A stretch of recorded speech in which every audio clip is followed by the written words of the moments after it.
Hello and welcome to the 90MinuteCynic podcast. I'm your host as always, Chris Gallagher, and I'm joined by regulars Chris Sermanni. Alright, Chris. Yep. Ciaran Harran. Good evening. And Louis McCaffrey. Alright, Christopher. Good stuff. So we try to always kind of open up with a question, get the conversation flowing. Yes. Good to get it flowing. Like a tap. That's certainly a thing. Celtic have been drawn against Inter Milan in the Europa League last 32. First leg is at home at Celtic Park. Second leg is it's in Italy. It's at Inter away. The Mazzano. What's the name of the stadium again? Giuseppe Meazza. Yeah. The San Siro. Which Inter are Milan are trying to move away from. You've got a fly in your head. Sorry, I had a fly in my head. It's now on your microphone. Oh, Jesus Christ. The fuck? Yeah. That's because you smell of shit. Apparently so. I'm not going to start re-recording. I'm just going to keep going with this. Just keep on. So Milan are looking to get away with that, get away from there. Anyway, that's another conversation for another bloody time. My question is, favourite away performance? It's going to take a big away performance from Celtic to go through, no matter what the result is at Celtic Park. So, favourite away performance or result? I mean, it's whatever, however you want to interpret it. I'm going to start with Louis McCaffrey. You got one to go? I was just going to stick with a kind of recent one, and not a game that we won. A game where we actually got beat, but probably Barcelona away. Just because I didn't expect anything out of the game, like most people, I don't think. We lost 6-1, yeah. It was terrible. Not that one. The one where we lost the goal in the last seconds. The last couple of seconds. Jordi Alba scored, I think. It was Alba, wasn't it? Which was pretty heartbreaking, but the way we played was brilliant, and I think it kind of gave us the belief to obviously go on in the next week or so and beat them at Parkhead. It was brilliant, but it was just because it was so unexpected. Personally, I think we didn't just sit in and totally defend for 90 minutes. We actually. Did we take the lead in that game? Was Samaras? Yeah, Samaras scored, and that's right. Yep, and then it was levelled. Then. Yeah, that's sort of Xavi scored just before half time, I think, didn't he? Yeah. That set us up pretty much for obviously that performance in that group stage was terrific. But that really set us up for it. Remember Fraser Foster that night? It was absolutely amazing. The wall. The wall. As they call them. Chris? Just thinking about it there we've had so many near misses over the years, so I'm going to have to go for a win, and the most dominant performance I can remember from us away from home was when we beat Ajax 3-1 to qualify for the Champions League in Anil's second season. That was fantastic. I remember when we drew them, I knew they weren't the team that they once were, but they were still a fairly formidable side, and we went over there. Zlatan and Mido up front. And Shota, Avaladze. That's right, yeah. Don't forget Shota. Big Shotters. But we went over there and dominated them. It was an excellent European performance. We thought we had that European thing sewn up then, but that was fantastic. Great night. I remember both wingers being terrific, Bobby Petta and Agat, and just Chris Sutton dominating. His header was fantastic. Header off the top bar, terrific. That was a great one. Ciaran? For me, it would be the 3-2 away victory in Spartak Moscow, because that was us finally getting that away win in Champions League. Good enough, good performance, pretty solid. Scoring 3 goals away from home is always a big one. But James Forrest got the winner. It was a deflected shot, wasn't it? No, it was Sammy. No, Sammy's header. That's right. Sorry, he got the what I think it was to go 2-1 up. A kind of deflected shot. Yeah, it bounced. He hit it and it bounced back off the defender and went in. Because we took the lead. Hooper scored the first one. We took the lead. Then we went. Everyone was really buoyant. Then we went 2-1 down. Typical Celtic sort of thing. Then we equalised, and then obviously the last kind of header. I think it was Samaras. Yep. Tremendous stuff. That was amazing. Again, that's to get the monkey off the back. Just terrific. Myself personally, like all you guys, there's been highs and lows away from Europe. My favourite would probably be Liverpool away. Just because the Hartson goal was terrific, and just going to Liverpool and being a fan of English football as well, just watching Match of the Day every week, and then just all of a sudden Celtic going down there and putting in a terrific display. There's a few good away performances in that run. Those two English away performances, the Blackburn and Liverpool, were fantastic because it was almost a get it up you, especially after the home leg against Blackburn. Yeah, men against boys. The crap Souness came out with. We went down there and destroyed them. Absolutely smashed them. But the other one I would say is Stuttgart away as well, which, to be fair, we almost blew it, but just to go so far ahead in such a sort of short space of time was terrific.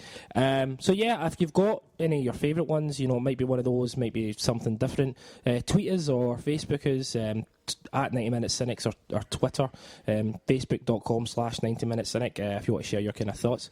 Okay, so just moving on to business. Celtic 4, St Mirren 1. 2 goals for Scott Brown.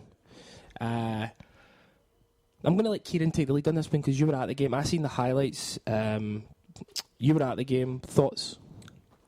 When the game started, first 10 minutes, we were rotten.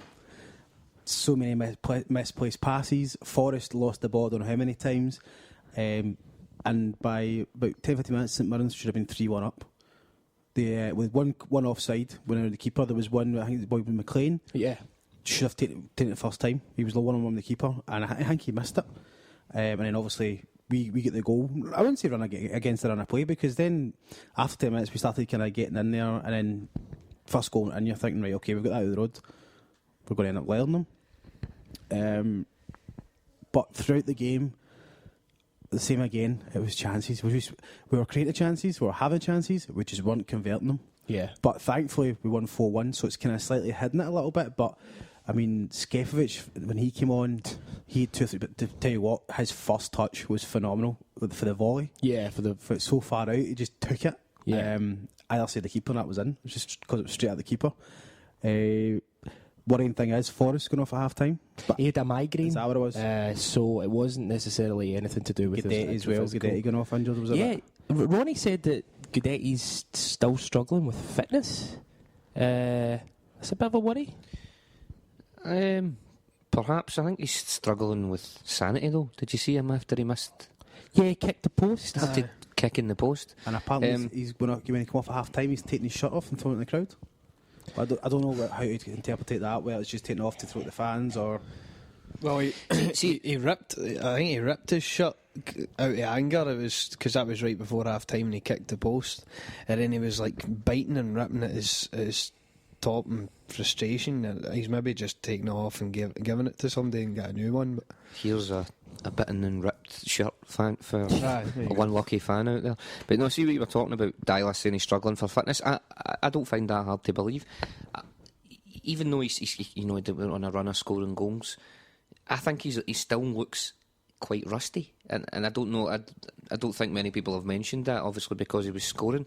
I think I said it in the podcast a few weeks ago. I think there's more sharpness to come for the guy, and I still think when you think about it, what was this, December? He's only really been playing football since he came to us at the end of August, so it's only a few months. I still think he needs a few more months to find his feet properly. Yeah, I agree with that. The only worry is he's just going to be one of these guys who's just never fit. You know what I mean? And the fact that he's scoring goals, and again, I'm not, if he's scoring goals, it doesn't really matter what your fitness level is, but the way that obviously we keep coming back to this whole idea that Ronnie wants to play a specific energy sapping type of game, so it's coming up for Christmas. He's probably battering it a bit. Dyla did come out and basically said he needs to not be mental. Basically, I'll read this. He basically said that he needs to calm down. John Guidetti has been advised to calm down by Ronnie Dyla and not get frustrated when he fails to score. I think his spirits are too high, that's the problem. He needs to calm down. I'm aiming to get people to think, okay, what can I do better? It's about the next move instead of thinking about I have to score or I have to win. Is that maybe just... What part of that is maybe, do you think, for show?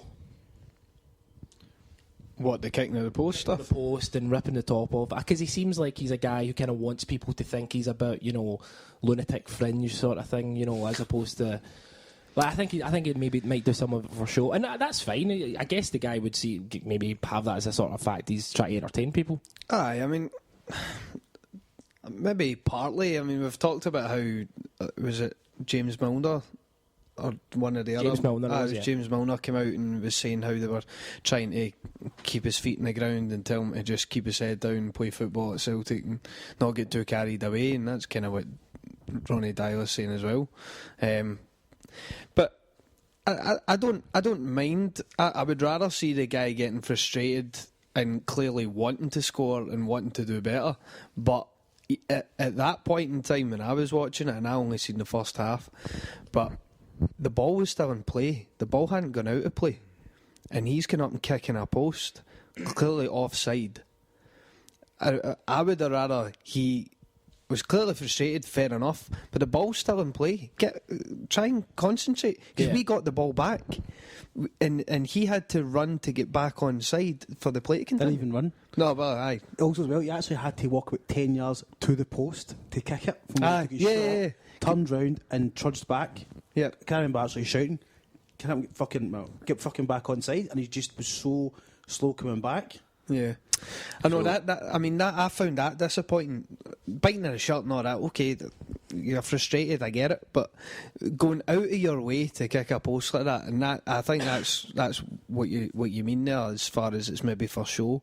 At that point, I was getting a bit frustrated with him, to be honest. But I think fitness wise, I think he does put himself about quite a bit. I think he's clearly up for doing the running and shutting people down, but I do think he could be faster. I think I don't think he can be faster. I think sometimes he does look a bit sluggish. I don't know if he can be faster. I think he can be sharper across a short distance. Yeah, that's the feeling I get for him.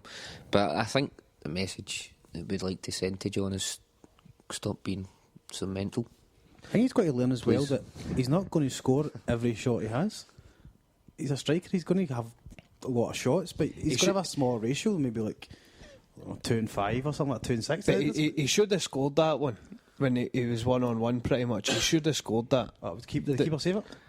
It was a good height for the keeper. The keeper saved it, but the way he placed it was at a nice height for him. He should have finished it. He should have finished that off, and then if you think back to the Motherwell game with those sitters that he missed, it's obviously just pent up frustration, which fair enough, but at least the guy is making chances about, like Celtic in general. At least he's getting in about it, and let's face it, the next couple of games, if he gets those chances again, you'd probably put money on him putting them away. So.